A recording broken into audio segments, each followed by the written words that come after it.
Okay, how am I gonna do this? Talk to a camera. Dear Cary. Dear Cary. No. Dear Cary, dear Cary, dear Cary, dear Cary, dear... Yeah, none of these are working.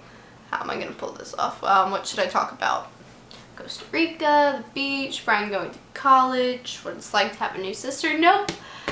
I'm gonna talk about an existential crisis.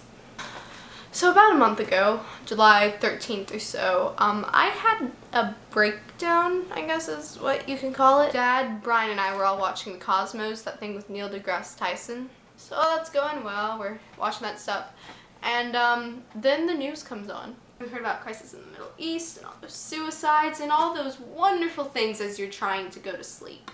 I ended up having to go upstairs, collapse on my bed, and just get in a fetal position as I clutched at my hair and hyperventilated and just had to deal with death and grief and all these different emotions whirling around in my head, and I couldn't handle it at all. So after I had my little fetal position fun times, I ended up getting wits about me enough to try to think it through, I guess, and so I wrote stuff down, and so everything I guess you're gonna hear is an account of me trying to figure out what's wrong with my brain and why I exist, because this is such a good topic for your first YouTube video. So I am so terrified of the universe right now. I am a 15-year-old girl living in a house that is in a city within a certain zip code, which is within a county, in a state, and a country on a continent, which is part of a planet, and that planet is part of the solar system. There are boundaries and all these different things that will never be established. Everything gets bigger, and I felt tiny. While I was dealing with all that, I was also thinking of the news and how the universe, it's so big if you look at it, and the depths of these people will be insignificant in the whole of, I guess, the history of the universe. All those people who just died, they had families, they had hopes, they had dreams. I just had this giant moment of Sonder. Sonder, favorite word, look it up. And all of them have things that they want to do and bad experiences and things that they're going to forget about. All these things that you will never know because you can never truly know the person. And yeah, my brain imploded within itself. I had to go upstairs and collapse on my bed, clutching my hair as infinity and oblivion and forgetting all of the people who die in war and a grandmother and God all swirled around with grief and shame and frustration and confusion as breathing became difficult, and I realized that we still don't understand the human brain. There's no way we will ever comprehend the universe and God and other humans. And I realized, why do I have time for crushes? Why do I have time for boys in general? Why do I have time for other people? We should be trying to figure out this great unknown. How do we have time for jobs and eating and sleep? We should be exploring. We should be looking through telescopes. We should be researching, not focusing on boys.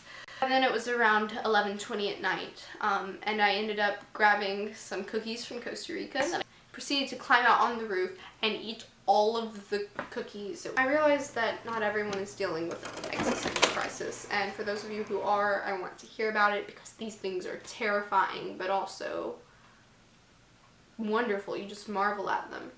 Not everyone is constantly as shaken up as they should be about some things, and if you want to read more about that, Fahrenheit 451 is my favorite book. I'm grateful that I read books that encompass that encompass things such as oblivion, that encompass so many topics that you can't really discuss all the time with other people, because honestly we do choose to ignore it. Every once in a while you need those things to be, I suppose, acknowledged, and you need to know that you're not alone in feeling tiny. The fact that I was feeling this lightness and terror and fascination and wonder and, I guess, fear, that I think was the greatest gift this existential crisis gave me. That yes, I am irrelevant and minuscule in the history of existence, but so is everyone else I know. And they still need food, and they'll still need doctors, and there are still things that I can do and that others can do that no one else will be able to do in this time frame. And although this seems disheartening, my irrelevance, and by no means do I ever want to be famous, it lets me hope that this infinite universe could possibly have an infinite God, and if he or she or whatever it is, maybe it's too big for gender pronouns, talk to Sophie about it. She'll debate it with you for hours. If God is really that enormous, maybe he's big enough to be small too. Maybe the slight documentation of my world that I've done, maybe it's still relevant because it's relevant to me. But no one in the airplane that was flying above me knew that there was a 15-year-old girl who was sitting on her roof and who was dealing with an existential crisis and eating Costa Rican cookies. No one knew that she was sitting on her roof below them. And I think I'm okay with that.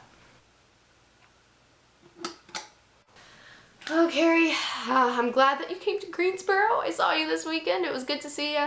Have fun with grow or crew or whatever you call that thing where you do exercise and make friends. Happy birthday, Adam! This video goes up when you're already a year older because I'm a day late, and I'm sorry I couldn't make it to your birthday problem, but Fani, my god sister, was also having a birthday the day of that surprise party. I will have seen you on your birthday, hopefully. I think I'm going to that. I'm making this Sunday night. Yeah, I think that about wraps it up. Glad you got to see me in my weird brain. Miss you, kid. See ya.